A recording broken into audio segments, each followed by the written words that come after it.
Okay. So, layout tayo ngayon for actual measurement kasi kailangan namin kunin yung hulog.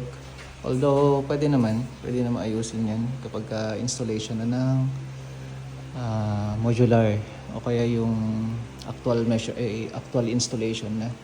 Pero sa amin kung sakali, yan, dahil ito existing, ito nadat na namin to, base cabinet.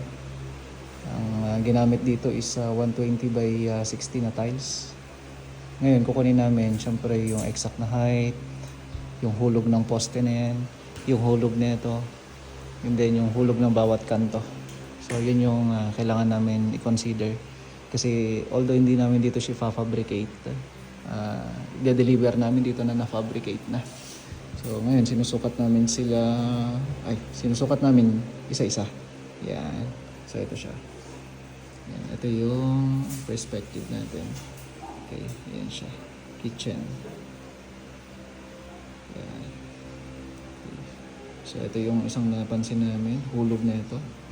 Itong portion na to, struggle yan ng mga cabinet maker talaga. Yung hulog ng wall na yan, so nawala na.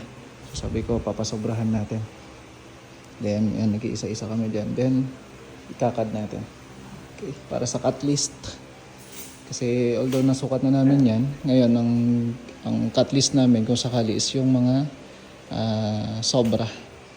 No? So yun yung isang inaayos namin para pag may deliver namin, konting mga adjustment na lang tan sa mga gilid-gilid niya, okay na, walang matatama na magiging walang magiging problema. Yan. So, modular cabinet mga kamaster. Yan. Diba? Yes. So abangan nyo to dito sa Kawayan Isabela.